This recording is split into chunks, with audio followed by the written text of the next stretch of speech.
Eu sou Carla Nascimento, sou psicóloga e esse perfil ele é dedicado a te ensinar, parar de travar e de se encolher nas situações em que você se sente exposta. O nosso tema de hoje é justamente esse conflito cerebral, né, que a gente fica, meu corpo, que a mente quer ir, mas o corpo não vai, o corpo para. O que é que acontece aí? A ideia é nós entendermos, né, o objetivo dessas lives é nós entendermos um pouco melhor o que é esse travamento, de onde que isso vem, como resolver isso, né, que é o principal, como resolver isso. Para quem que é essa live? Para todo mundo que quer se compreender um pouco melhor, para quem quer entender como é que ele funciona no mundo, como é que as coisas o afetam ou a afetam, né? Como é que a gente lida como é que a gente transita nessas relações sociais e com as nossas emoções. O objetivo é esse, então é para ir para essas pessoas que são essas lives. Então, se você faz parte do grupo que quer se entender um pouco melhor, seja muito bem-vindo, fique com a gente até o final.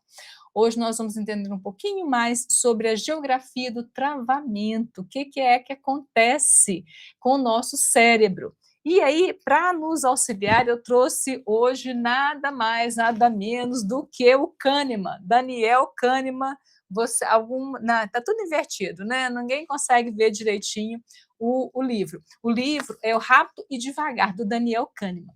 O Daniel Kahneman, ele é um psicólogo que ele ganhou o Prêmio Nobel de Economia. Olha que coisa mais interessante.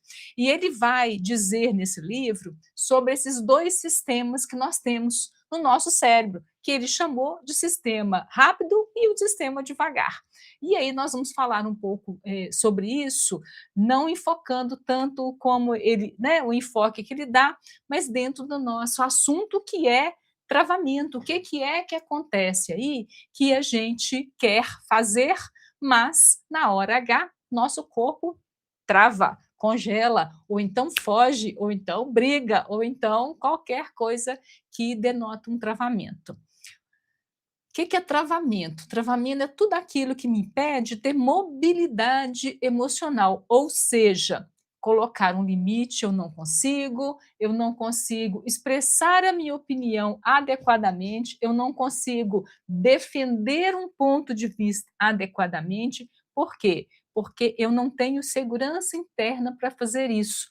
Eu me sinto intimidada com as pessoas me intimidam, as pessoas me constrangem, não elas. Eu me sinto constrangida, eu me sinto intimidada, porque, como já disse Epicteto, ninguém tem o poder de fazer nada com você, né? Tudo parte da nossa interpretação do evento.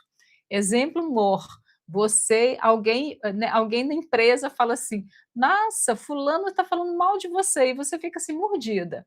Só que, né, assim, a sua interpretação daquilo é que te fez ficar mordida, é que te fez ficar aborrecida, com raiva, chateada, e por aí vai. E não o fato em si, porque se você nem ficasse sabendo, não ia mudar nada da sua vida. Se fosse, se fosse um morador de rua falando a mesma coisa, não ia significar nada para você. Então, não é o fato em si que te causa qualquer coisa, é a nossa interpretação do fato, é como eu me sinto, que diz como é que eu vou agir no mundo. E entender isso, saber isso é muito importante, porque eu preciso saber como é que como é que eu transito nessas relações.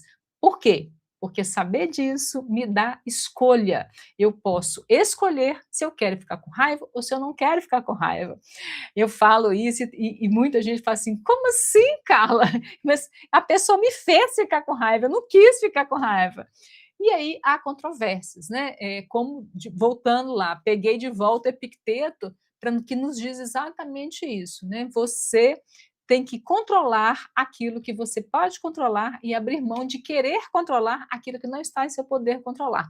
O que o outro pensa, o outro diz, o outro faz, não te diz respeito, você não consegue controlar isso, você não consegue resolver isso, mas você consegue resolver como é que você vai se sentir com aquilo que o outro disse, né, porque o que ele pensou você não sabe, né, não tem jeito, a gente fica achando assim: "Nossa, o que que o outro está pensando de mim?". Não sei, nunca vou saber, porque eu não fui lá perguntar.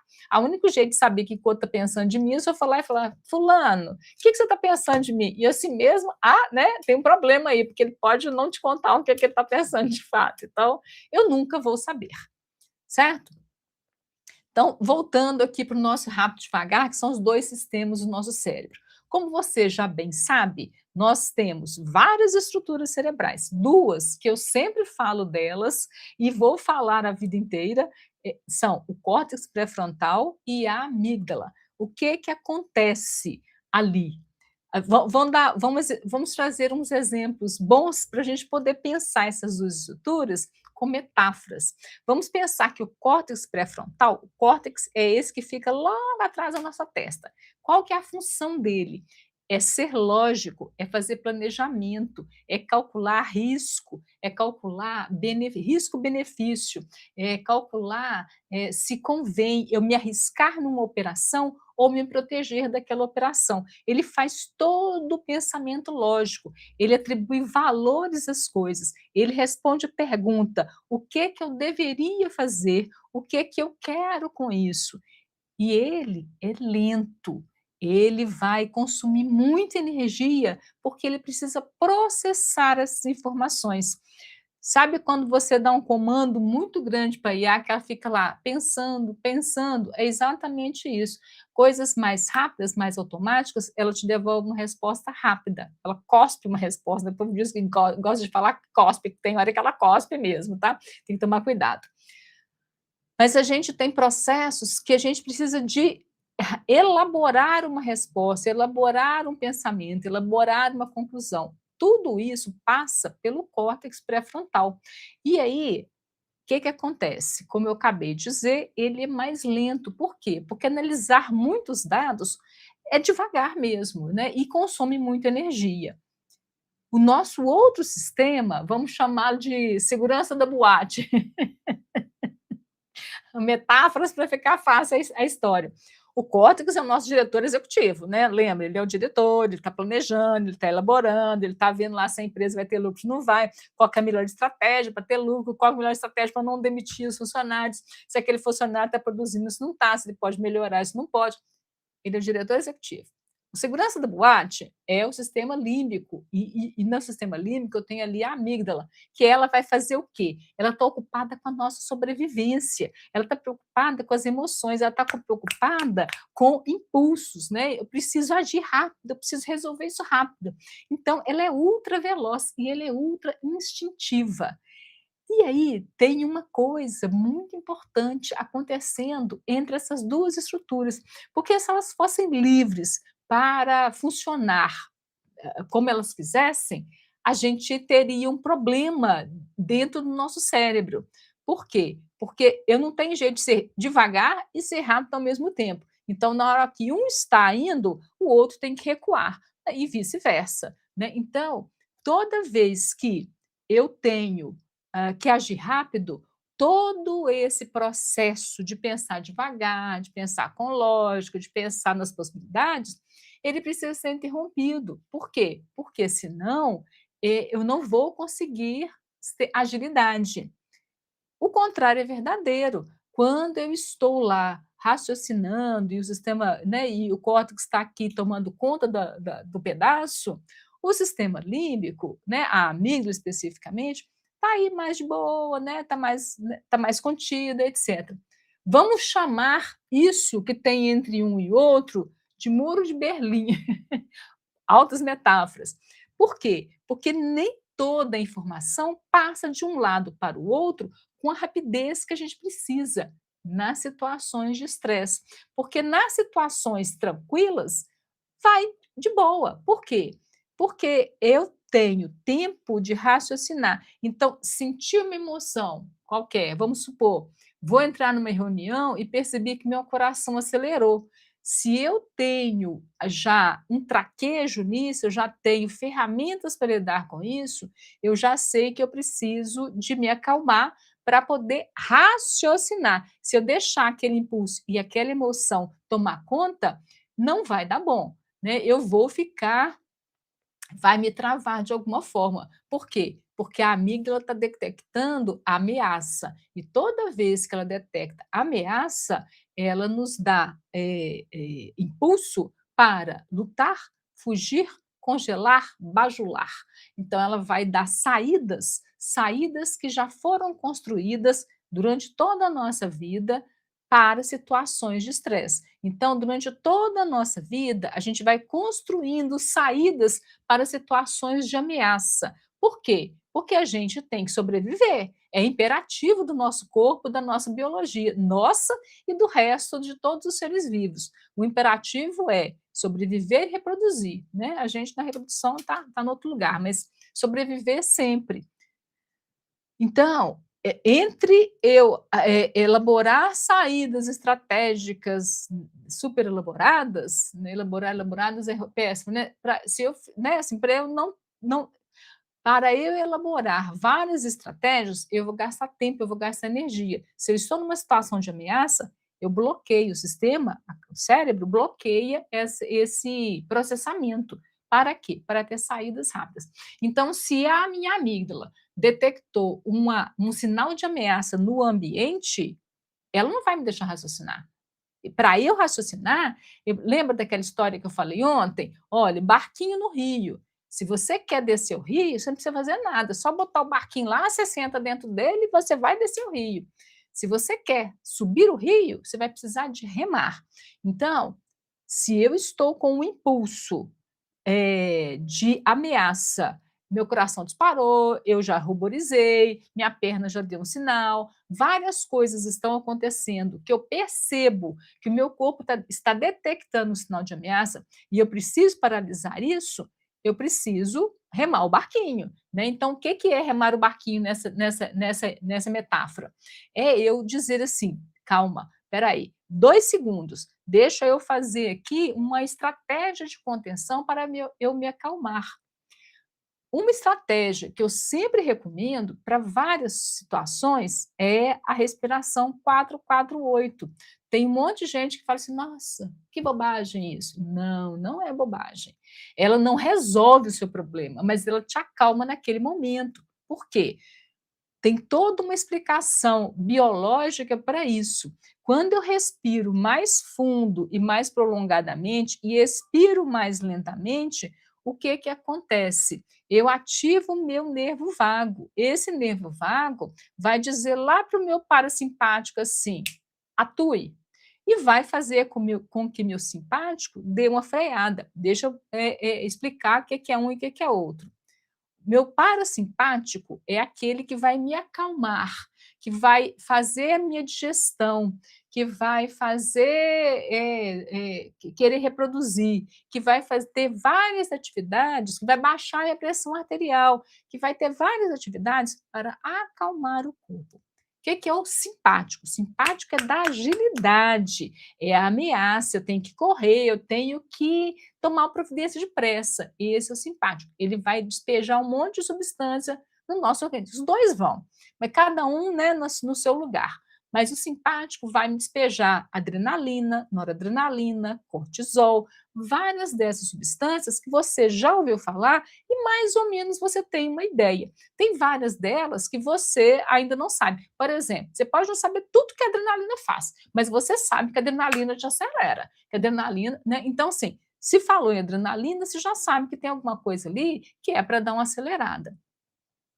Então, o que acontece? Quando a gente respira fundo e prolongado, e expira prolongado, a gente ativa o nervo vago, que vai dar um comando lá para o nosso parasimpático, dizendo para ele assim: haja, está na hora de você acalmar o corpo. Então, percebe? Não vai resolver o problema do travamento, mas ele vai te dar uma condição imediata para você começar a raciocinar e escolher o que você quer fazer. Então, estou entrando numa reunião. Já percebi que o meu coração disparou porque eu vi aquela criatura que eu tenho alguma questão com ela que ela me tira, né? Assim, eu eu fico melindrada de alguma forma na presença daquela criatura. Então, já percebi o meu coração, já dei um jeito de fazer alguma coisa.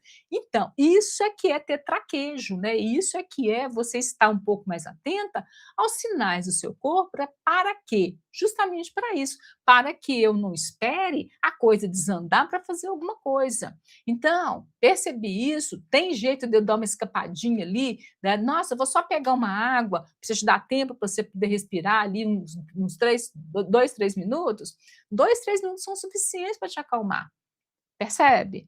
Então, o que que acontece? Nós temos, né, recapitulando aqui um tiquinho, nós temos dois sistemas. Um que é rápido, que é o que vai detectar ameaça, que vai detectar perigo, etc., que vai agir depressa. E tem o outro que é um sistema que é mais lento, que ele vai criar lógica, ele vai pesar prós e contras. A gente tem que saber qual dos dois está operando naquele momento para quê? Para que a gente não fique travada. Porque se eu percebo que o meu sistema está detectando uma ameaça, eu já sei o que fazer para me acalmar, para me dar condições de raciocinar. Porque se eu não me acalmo, a minha amígdala, a comunicação entre o córtex pré-frontal e a amígdala, ela fica bloqueada. Por quê? Porque todo o meu sistema está dizendo assim: você vai ter que fugir, você vai ter que congelar, você vai ter que fazer alguma coisa para sair dessa situação. Então, haja rápido. Percebe? Então, esses dois sistemas, eles têm conversas diferentes. O córtex, por exemplo, ele usa palavras. O sistema límbico, ele usa sensações, imagens. Percebe como é tão difícil os dois conversarem mais rapidamente? Toda vez que o medo sobe, o diretor executivo, né, que é o meu córtex, ele é desligado pela amígdala. Por quê? Para economizar energia. Como você já sabe, um diretor executivo que está lá vendo como é que a empresa vai ter mais lucro e por aí vai, ele está gastando toda a energia dela naquela operação. Essa é a metáfora para o nosso córtex pré-frontal. Ele é o nosso diretor executivo, ele gasta muita energia. Se eu preciso ter energia para correr, para lutar ou para congelar, eu não posso gastar energia raciocinando. Então, tem esse bloqueio. É, e com isso, tem uma coisa importante que as pessoas às vezes esquecem de contar. Né? Os profissionais aí da área da saúde mental, eles esquecem de contar para o seu público, que é o quê? Tentar me acalmar com lógica não vai funcionar, porque a lógica é mais ou menos como você tentar explicar matemática para um cachorro que está latindo. Né? O cachorro que está latindo, ele não vai entender matemática. Então, é a mesma, é mais ou menos isso. Ele não entende fórmula, ele só sente a ameaça. Então, né, estou aqui fazendo a metáfora lá do cachorro, o córtex, tarará, parará, para dizer o quê? Esses dois sistemas falam linguagens diferentes. Então, e não tem jeito de eu usar lógica, não adianta eu chegar na reunião e me dizer assim: não tem ameaça aqui, não tem ameaça aqui, não tem ameaça aqui. Não adianta, porque isso é palavra, isso é lógica. O meu sistema está sentindo, ele está vivendo uma emoção. Então, eu preciso de dar condições para ele para abaixar essa, né, dar uma rebaixada nessa emoção que está gritando. E isso conta para gente uma outra coisa muito importante também. Muitas vezes a pessoa fala assim: nossa, mas eu já fiz muita terapia e continuo travando. Tá, às vezes, o que que acontece, né, assim, sem não, né, não sem condições nenhuma de avaliar o trabalho de nenhuma colega, mas às vezes muita gente acha que só insight já resolve. Se eu souber qual que é o problema, eu já tenho condições de resolver o problema. Não é assim, né, como eu sempre digo, saber por que que está com febre não cura a infecção. Então, eu saber por que eu estou travando, olha, isso, nossa, isso que meu coração está disparando, que eu estou entrando na reunião, porque aquela pessoa, eu me sinto intimidada na presença dela, e logo eu estou sentindo isso. Isso tudo é explicação racional. Ela é válida? É, para que você saiba o quê? Tá, estou vivendo isso. Qual que é a solução disso? Porque, como eu disse, saber por que que tem febre não cura a infecção, porém te dá direção do tratamento. E a gente precisa de direção do tratamento. Eu estou sentindo isso por isso. Aí tá, beleza, senti. Vou lá me acalmar, porque afinal de contas eu preciso entrar naquela reunião naquele instante para ver o que está acontecendo ali, etc. Depois eu tenho tempo de pensar assim, tá, já detectei que eu tenho uma questão com essa pessoa, eu me sinto intimidada, né, na presença dela. Por quê? Eu preciso descobrir isso, porque eu só vou resolver a história a partir do momento que eu entendo, não é o que a pessoa me causa, porque ela não me causa nada, né? O que causa é a gente em relação a alguma coisa. Então, não é assim, nossa, meu marido me irrita tanto. Ele não te irrita, não. Você fica irritada com o que acontece. Você precisa saber por que, que você fica irritada. Percebe? Nossa, é porque, né, assim, parênteses, né? Casamento é ótimo, né, gente? Mas aqui, em algum momento, até o jeito que a criatura arrasta o chinelo irrita a gente, né? Então, assim, tem nada a ver com arrastar o chinelo, tem nada a ver com chinelo, tem nada a ver com isso. E a gente, né, precisa descobrir, porque a gente às vezes esquece por que é que a gente se apaixonou por aquela criatura. E casamento, estou aqui no parênteses, tá? E casamento a gente tem que lembrar todos os dias o que, que foi que me fez amar aquela criatura. Porque aquilo continua lá, você só parou de olhar, né? A gente às vezes está vivendo situações que a gente não gosta e nós temos foco. Então, assim, a gente foca no que tem de errado e aí tudo vira uma catástrofe. Então, a gente precisa retomar todo dia por que é que a gente apaixonou por aquela criatura para a coisa ficar mais fácil. Fechei parênteses. Então, o que que acontece? Se insight não resolve o tratamento, e a gente já sabe disso, o que que resolve então? Por óbvio, né, assim, se eu tenho um comportamento que eu não consigo, dissolver com entendimento, eu tenho que resolver isso com o quê? Com o comportamento, né. Então, assim, eu preciso de aprender a, transitar naquela situação de uma forma que o meu sistema límbico, que a minha amígdala, não detecte aquilo mais como uma ameaça. Todo um protocolo para isso, né. Eu criei o protocolo de Strave justamente para ensinar a fazer isso. Então, assim, isso não é: "Ai, agora eu já sei, então a partir de agora está tudo resolvido". Se fosse assim, bastava a gente ler um livro, a gente não teria problema, não é mesmo? Então, assim, ler um livro, saber o que que é, não vai adiantar. Então, o protocolo existe justamente para isso, para que você possa ter todo um treinamento de como modificar essa situação, porque se só conhecimento não basta, precisa de muito mais do que conhecimento. Outra coisa que eu sempre digo e que é importante repetir, conhecimento ele não é suficiente, mas ele é necessário, ele é uma parte importante da história. Então sim, eu preciso saber um monte de coisa. Saber só não vai resolver, mas saber é importante sim. Como eu disse, né, saber a causa da febre não cura a infecção, mas te dá a direção do tratamento. Percebe por que que é importante saber? Muito importante saber. Que a gente precisa treinar, então? A gente precisa treinar segurança interna. Segurança interna não é uma coisa que brota magicamente, né? Não é uma coisa para escolhidos, não é uma coisa que só algumas pessoas têm e o resto da população mundial não. Tudo, eu sou da turma que entende que tudo é aprendido. Nenhum conhecimento brota na cabeça da gente. Tudo a gente precisa de aprender. Então, segurança interna também é uma coisa aprendida. Vou voltar naquela, né, naquela história de como é que a gente constrói a nossa autoestima. Nossa autoestima, que é um fator fundamental, né, apesar de autoestima já estar assim, na expressão até desgastada, porque as pessoas vão usando assim sem muito critério, então fica uma coisa assim, igual pomada minâncora, né, se é para tudo, etc. A autoestima, ela é fundamental, ela é uma parte fundamental do nosso, sem autoestima a gente não tem segurança interna, então ela é fundamental. E como é que a gente constrói, como é que é construída a nossa autoestima? Quando a gente é criança, quem ajuda, auxilia a construir essa autoestima são os nossos cuidadores. Como? Falando? Não. como, né, como você acabou já de descobrir, conhecimento não resolve muita coisa. Então não é falando, é com atitude. Então a atitude deles em relação a você começou a construir a sua autoestima. Como assim, Carla? Assim, você lá bebê, você lá nos primeiros anos de vida, você tem necessidades, todo bebê tem, toda criança tem.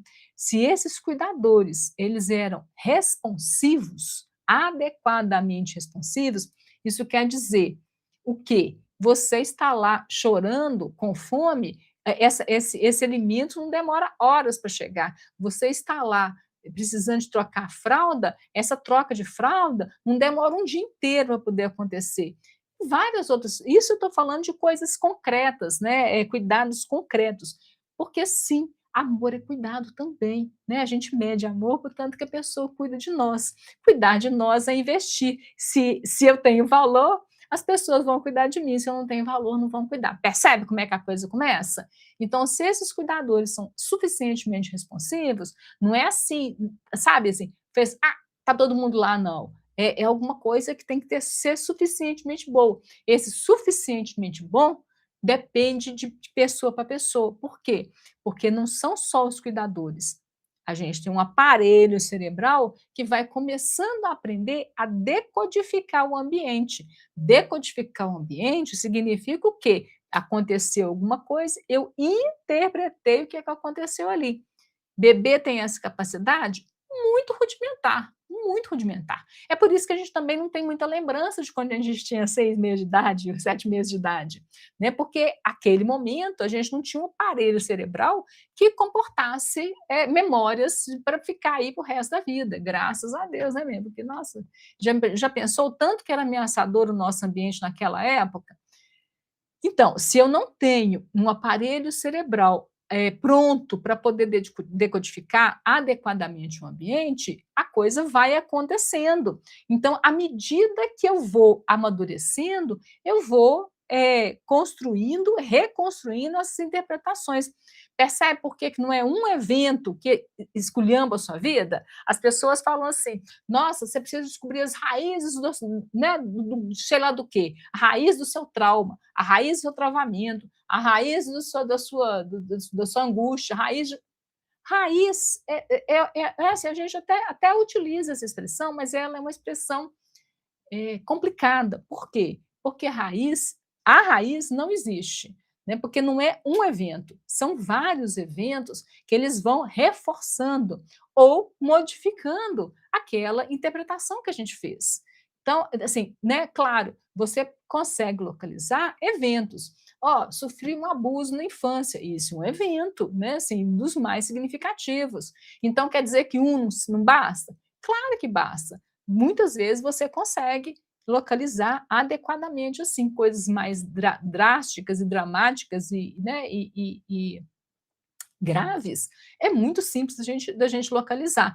Só que tem que lembrar que um evento não é suficiente. Aquele evento, ele foi reforçado de várias outras formas, em vários outros momentos, tudo aquilo que a pessoa viveu. Então, vou dar outro exemplo, famílias muito violentas, né, que qualquer coisa, as crianças estão lá quase que sendo mortas de tanto apanhar.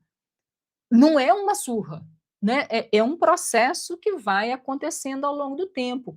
Eu apanhei, eu interpretei aquele apanhar de um jeito específico. Esse jeito específico, ele foi sendo reforçado por várias outras situações.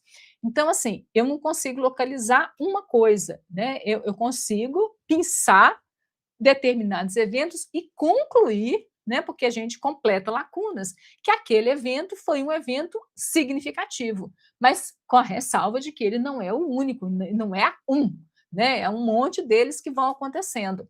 É o mesmo evento? Não, não é, não precisa ser necessariamente o mesmo evento. Não é só assim, então eu apanhei quantas vezes? Uma não é suficiente. Quantas são? 5, 10, 15, 20, 100?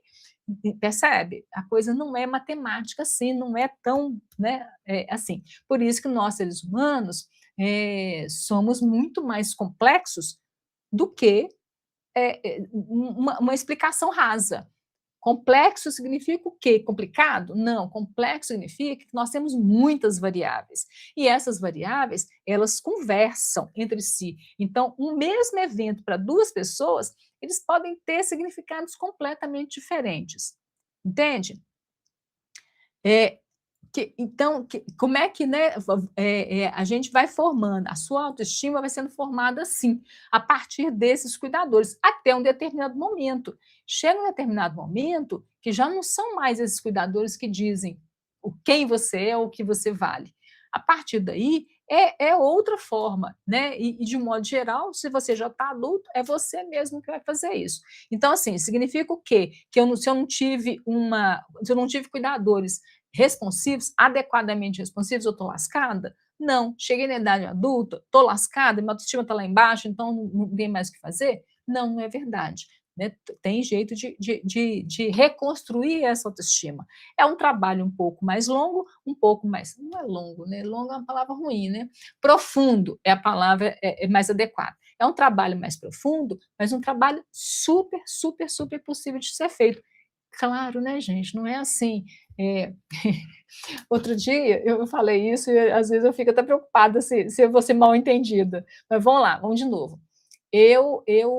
Outro dia eu estava escutando um desses programas aí que umas pessoas entrevistam as outras, de algumas que querem criar um produto digital, e aí eu estava escutando uma moça falando do produto digital que ela queria criar, que era um produto de desenvolvimento pessoal. E aí o sujeito que estava lá entrevistando, foi entrevistando e para entender assim, qual que é, né, qual que é a sua experiência nisso, por que você acha que esse produto seu vai ajudar as pessoas e tal. Resumo da ópera. A moça não tinha feito nenhuma formação, né, nem de terapeuta, né, psicólogo muito menos, nem de terapeuta. Ela era uma manicure, e nada contra as manicures, tá, gente? O caso aqui não é falar da manicure, é outra história. Ela era manicure, e como ela escutava muitos pacientes dela, né, os pacientes, muito as clientes dela, e essas clientes falavam muito da vida, e ela vivia aconselhando essas clientes, ela concluiu que ela estava apta a fazer um produto digital de desenvolvimento pessoal. O que eu estou querendo dizer com isso? Eu estou criticando a manicure? Não, eu estou criticando as pessoas que acham que é muito simples resolver o problema alheio, né? Assim, então, vai ter um bando de gente por aí dizendo que resolve o problema da autoestima e que às vezes não tem nem formação e nem competência para isso. Precisa de uma formação. Né, as coisas, você não vai pedir para um servente de pedreiro, por mais competente que ele seja, avaliar e consertar a estrutura da sua casa que está com problema. Percebe o que eu estou dizendo?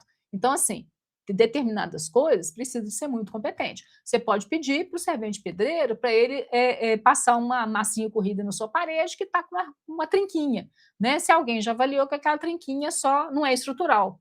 Mas se for estrutural, não vai ser a massinha na parede. E tem muita gente que acha que só passar massinha na parede já resolveu o problema da autoestima. Não é assim.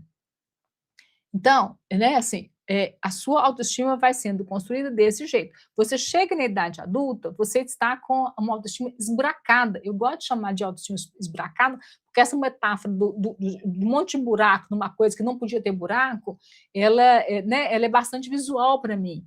Então, você chega na vida adulta com a sua autoestima esburacada. O que vai acontecer? Você vai se sentir intimidado por várias pessoas. São as pessoas que estão te intimidando? De jeito nenhum, elas estão lá vivendo a vida delas. Eu me sinto intimidada com relação a outra pessoa porque a minha autoestima está esburacada naquele lugar. Então, né, porque assim, a coisa, eu digo que é muito pouca coisa que se refere a nós, mas essas são todas as coisas que se referem a nós. Vou exemplificar do que eu estou falando. Se alguma coisa te irrita no comportamento do outro, pode ter certeza absoluta, por mais que você esperneie e fale assim, você está doida, e vai todo mundo embora da live, por mais que você ache isso, se uma coisa te irrita, se uma pessoa te irrita em alguma coisa, você pode procurar que aquilo lá é seu, não é, entendeu? Você está irritada porque aquilo é seu e você está enxergando lá nela, porque você não dá conta de enxergar em você.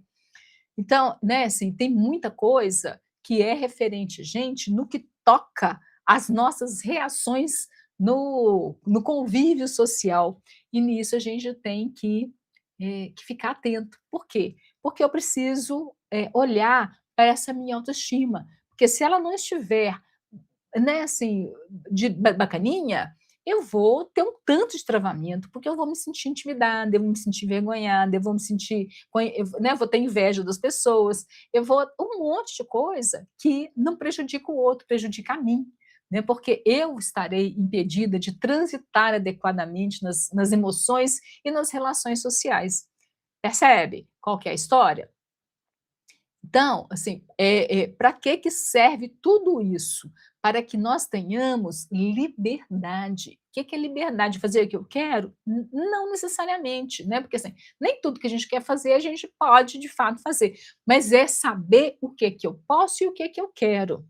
Isso é importante. Como já disse, né? Dizia, como disse uma vez o apóstolo Paulo, tudo posso, mas nem tudo me convém. E saber essa diferença é muito importante. Porque assim, você pode até fazer, mas você tem que saber se te convém, né. Então assim, eh eh, ter liberdade para poder avaliar as situações é o pedaço que importa.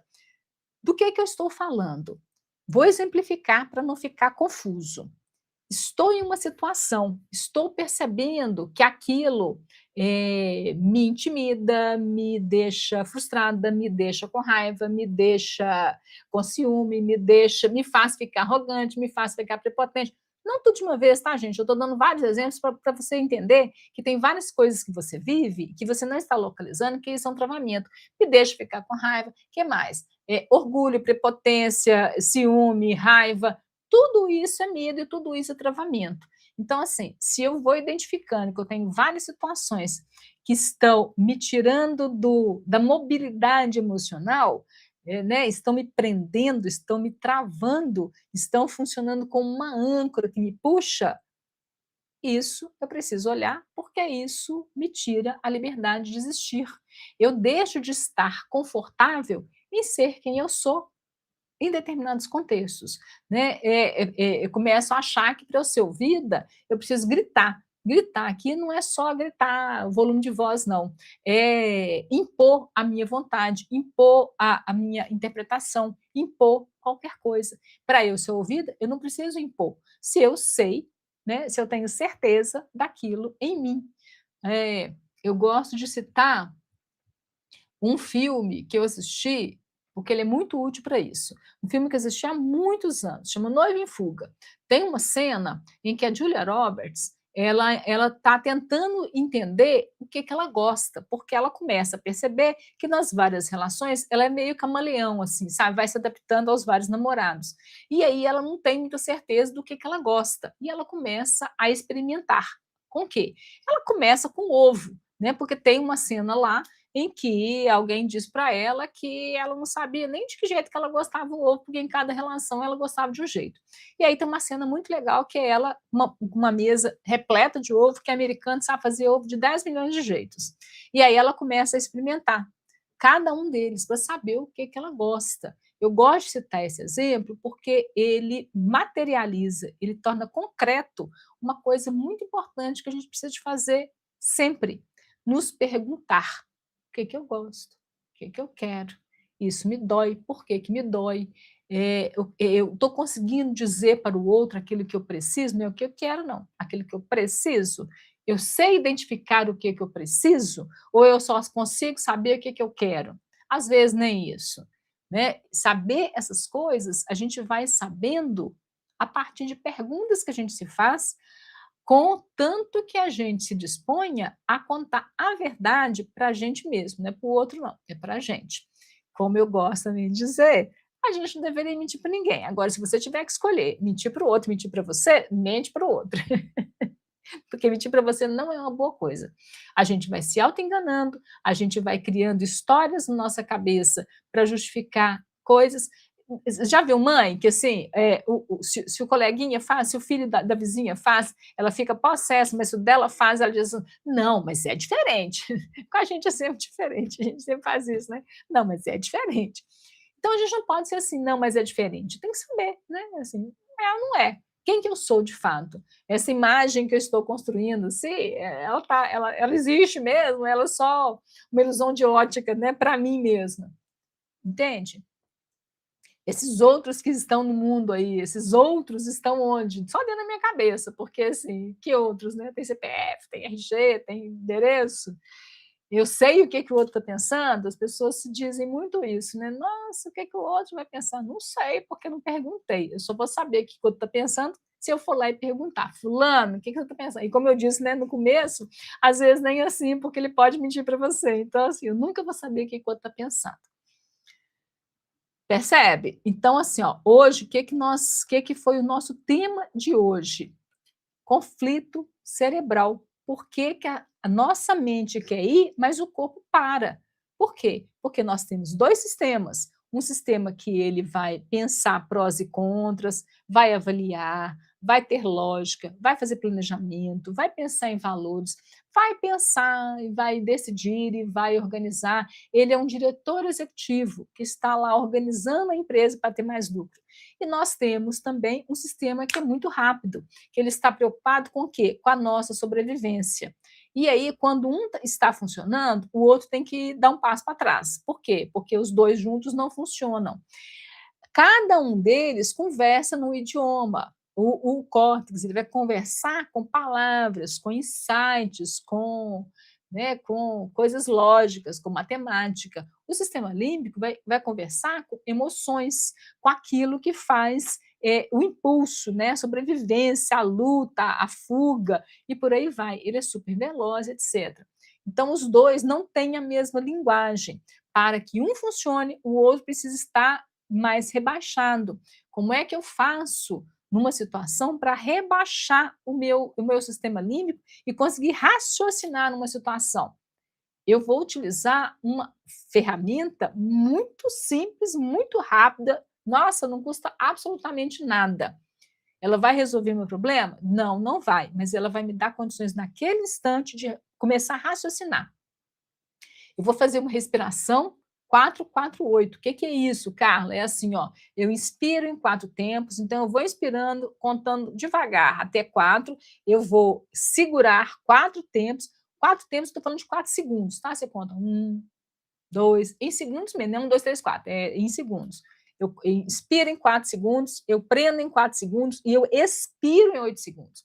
Quando eu faço isso, eu ativo meu nervo vago.